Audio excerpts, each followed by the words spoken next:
ini makin banyak diminta untuk berbagi. Terus ya muncullah ide itu, kayaknya kita harus lebih banyak berbagi deh. Karena kita udah 10 tahun kerja dan kita udah cukup lama kerja sama gitu. Kayaknya kita jadi kepikir istilah itu, sharing, inspiring, and replicating gitu.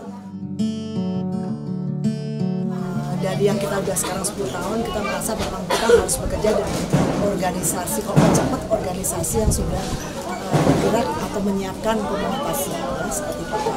Untuk itu kemandiriannya akan lebih cepat karena lalu kita masukkan unsur desain, karena kembali tanpa desain yang baik pasar tidak akan membeli, karena ujung-ujungnya kita memang masuk ke dalam pasar yang sangat kapitalistik seperti itu. Nah, jadi sebetulnya kalau komunitasnya sudah dikuatkan, lalu desainnya sudah dikuatkan, memang ujungnya tinggal lalu pemasaran. Dan pemasarannya untuk sustainability kami memang memikirkan paling nggak 2 lapis atau malah bisa 3 lapis. Jadi kami memikirkan konsep atau melakukan konsep tentang community store, apakah toko koperasi atau toko kelompok dari produk tenun dan juga turunan dari produk tenun itu sendiri. Kedua, tentu saja kami coba memasarkan di tingkat nasional dan internasional. Tapi itu memang banyak sekali yang harus kita lakukan untuk sustainability, untuk mendidik pasar yang sangat kapitalis.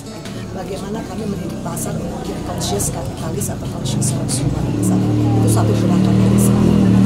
Contohnya daripada beli barang bermerek dari Eropa atau dari Amerika, yang mendingan beli tas tenun dari Mamasa misalnya seperti itu.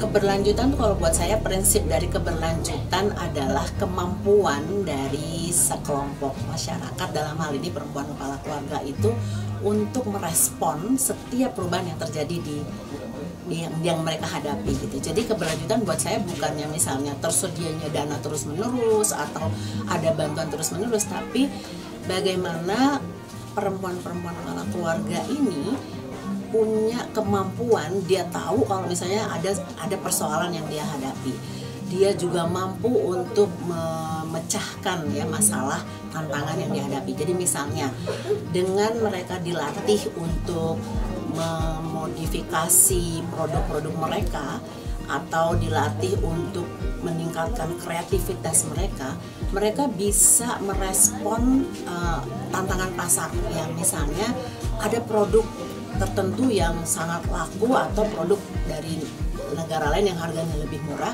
mereka bisa merespon sendiri, oh kalau begitu kita harus seperti apa. Karena itu buat saya sustainability itu menyangkut beberapa hal. Yang pertama adalah sumber daya manusia, bagaimana kualitas sumber daya manusia ini mulai dari kepemimpinannya, kreativitasnya, lalu wawasan dia yang terus menerus dibangun sehingga dia mandiri bisa menentukan dan merespon konteks. Yang kedua, jaringannya. Jadi jaringan yang selalu bisa membantu mereka menghadapi kondisi-kondisi yang terus berubah. Yang ketiga, pastinya bagaimana mereka bisa membangun hubungan dengan para penguasa. Penguasa dalam arti bukan hanya pemerintah, tapi juga penguasa-penguasa bayangan ini yang kita bilang hidden power, misalnya tokoh-tokoh, ada tokoh agama dan pengusaha yang mengatur perkembangan sistem sosial ekonomi politik di satu wilayah.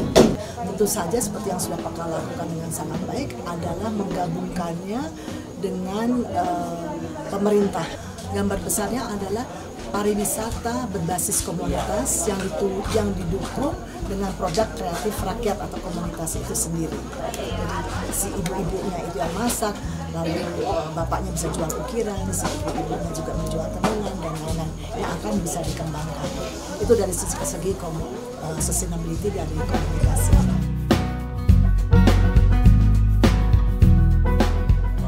Jadi kita pengen kedepannya memang jadi yang orang bilang thought leadership.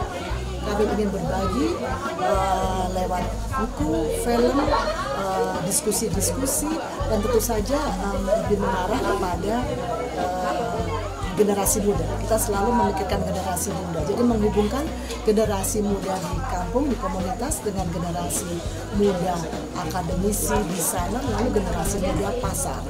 Jadi yang kita pikir itu secara global akan membuat sustainability-nya ya memang sustain ya atau berkelanjutan. mimpi kami adalah kehidupan yang lebih baik untuk para penenun Indonesia dan lestarinya dan hidupnya kembali tenun Indonesia. Dan orang-orang suka nanya, kenapa nggak tenun sih, kenapa nggak batik?